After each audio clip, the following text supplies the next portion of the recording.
Bonjour tout le monde, je me présente Mélina Hamel et ma collègue Gabrielle Martin.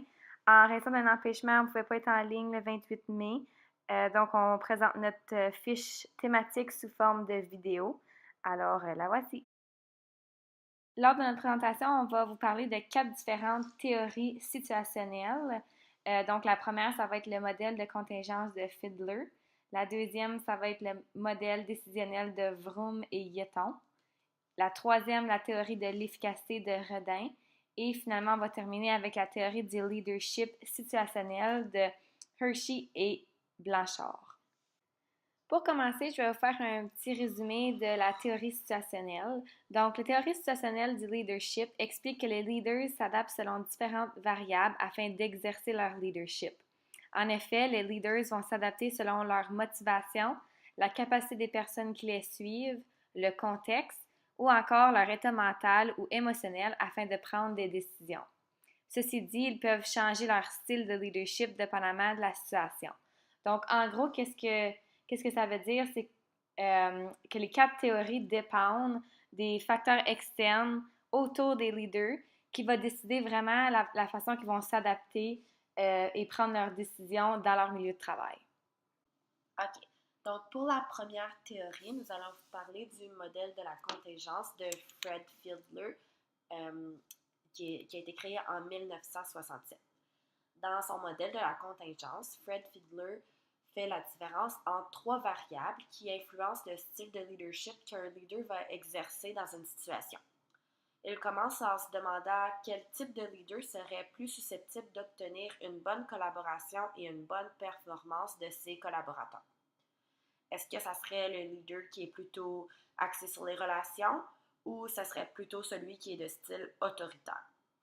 Après avoir entamé ses recherches, Fiedler est venu à la conclusion qu'il n'y a pas un style de leadership qui est meilleur que l'autre, mais que c'est plutôt un ajustement de son style de leadership selon la situation qui donne les meilleurs résultats. Fiedler a séparé les différentes variables qui caractérisent les situations et qui influencent le style de leadership à choisir en 3 catégories. Il y a d'abord la qualité des relations personnelles que le leader entretient avec ses subordonnés. Ensuite, le degré de structuration de la tâche que les subordonnés doivent accomplir.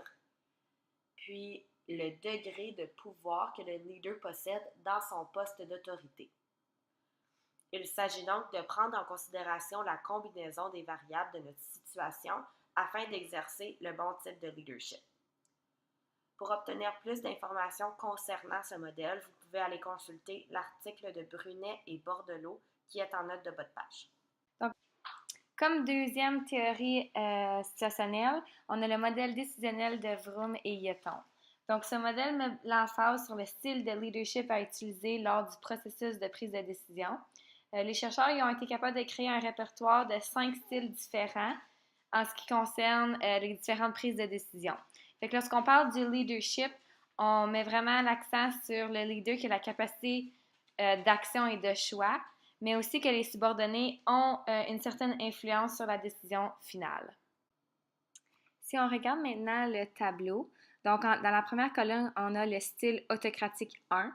Le manager prend la décision seul. Donc ici, il va demander aucune assistance à ce niveau et prendre la décision sans nécessairement inclure son équipe. Le style autocratique 2. Le manager sollicite son équipe pour obtenir de l'information afin de prendre la décision seul sans expliquer le problème. Donc ici, le leader va beaucoup plus utiliser l'écoute et le point de vue de son équipe, mais sans leur partager le problème qui se passe au niveau du travail et prendre la décision par lui-même. Le style consultatif 1, le manager partage le problème avec les salariés concernés, sollicite leur avis individuellement et prend la décision seul.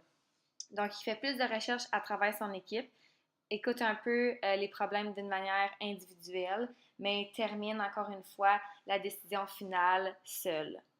Style consultatif 2, le manager partage le problème avec l'ensemble de son équipe, sollicite leur avis collectivement et prend la décision seul. Donc souvent ici, ça va être fait sous forme de réunion qui vont partager leurs différents points de vue, mais à la fin, le leader, encore une fois, va prendre la décision selon son point de vue. Et finalement, le style collectif. Le manager partage le problème avec l'ensemble de son équipe, sollicite leur avis collectivement et prend en concertation avec eux la décision. Le manager joue le rôle de médiateur. Donc, dans ce cas ici, tous les employés, incluant le leader, ont un vote de même valeur qui concerne vraiment la décision finale. Pour plus d'informations concernant ce modèle, vous pouvez aller consulter le site Mind Tools qui est inséré en note de bas de page. Pour la troisième théorie situationnelle, nous vous parlerons de la théorie de l'efficacité de Redin, aussi connue comme étant le modèle de leadership 3 dimensions. Afin de construire son modèle, Redin utilise 2 dimensions de la théorie de Blake et Mouton et a ajouté une 3e dimension, ce qui forme le modèle 3D. Les 2 dimensions tirées de Blake et Mouton sont l'intérêt pour la production et l'élément humain. Redin ajoute à ces 2 dimensions la dimension de l'efficacité. Afin d'analyser le diagramme, regardons l'encadré blanc qui représente les styles de base de leadership. Comme vous pouvez constater, l'axe horizontal représente l'intérêt pour la production et l'axe vertical représente l'orientation vers les relations humaines. Ceci dit, on peut comprendre que le leadership de style integrated ou intégré est très performant à la fois du côté relation et du côté tâche.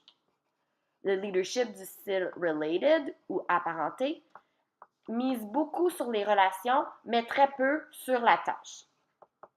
Le leadership dedicated ou dédié est le contraire du related. Lui mise plutôt sur la tâche et moins sur les relations.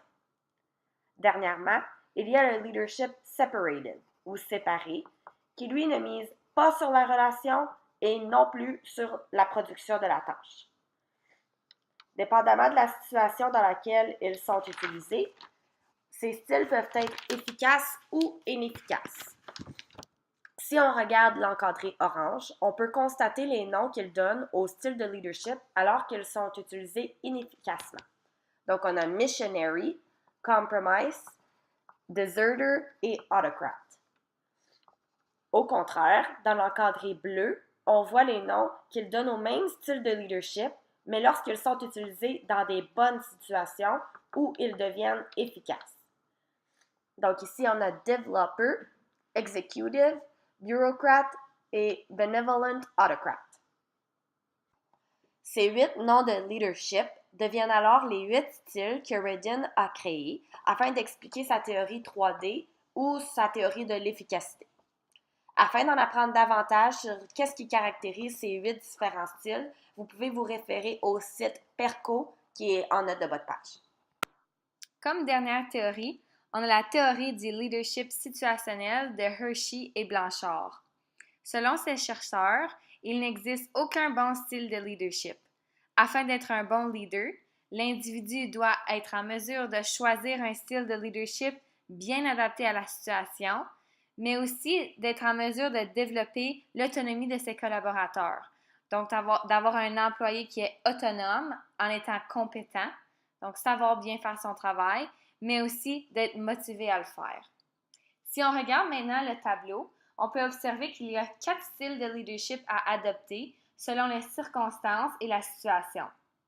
On peut comprendre ici qu'il ne s'agit pas d'un style qui est le meilleur que l'autre, mais bien d'être en mesure de savoir le bon style à utiliser selon la situation. Premièrement, on a le style directif. On voit que c'est un leader qui doit prendre la décision. Son rôle est de structurer ses employés en donnant des instructions et des consignes spécifiques. Le leader doit prendre le contrôle de la situation. L'organisation et la planification est important dans ce cas-ci. Deuxièmement, on a le style persuasif. Ici, le leader doit prendre la décision en expliquant ses choix à son équipe de travail. Son rôle est de mobiliser tout en expliquant les raisons de ses choix, des choix qu'il présente. Les mots-clés, dans ce cas ici, sont les explications, la persuasion et la conviction afin de bien définir la raison pour laquelle il croit que cette option est la meilleure. Le troisième style est celui du participatif. Ce style de leader partage la décision avec ses collaborateurs. Son rôle est d'associer, de mettre ensemble et de réunir son équipe de travail. Le leader est à l'écoute de ses collaborateurs et se met sur le même pied d'égalité qu'eux. L'écoute, les consignes et la négociation sont des aspects importants à considérer afin de prendre une décision rationnelle qui est bénéfique pour tous. Quatrièmement, et le dernier, nous avons délégatif. Ce style est un leader qui doit être en mesure de reconnaître que selon certaines situations, le leader doit transmettre la responsabilité de prise de décision à ses collaborateurs. Son rôle est de responsabiliser ses collaborateurs tout en restant au retrait, mais il est important qu'il reste disponible pour répondre aux questions que peuvent avoir son équipe. La responsabilité, l'initiative et la délégation sont tous importants pour ce style d'adaptation. Pour plus d'informations concernant cette théorie, vous pouvez consulter le site Otonin-Guna qui est inséré en bas de page. Les recherches concluent qu'il n'y a pas seulement un bon style de leadership à adopter, mais bien plusieurs types possibles. Afin d'être efficaces et d'obtenir une bonne collaboration de la part de leurs subordonnés, les leaders doivent prendre en compte les différentes variables qui définissent la situation à laquelle ils s'attaquent. Toutefois, il est tout de même à noter que le contexte organisationnel ne cesse d'évoluer et que de plus en plus, il y a une grande importance qui est accordée au travail d'équipe, à l'implication de ses employés et aux relations humaines.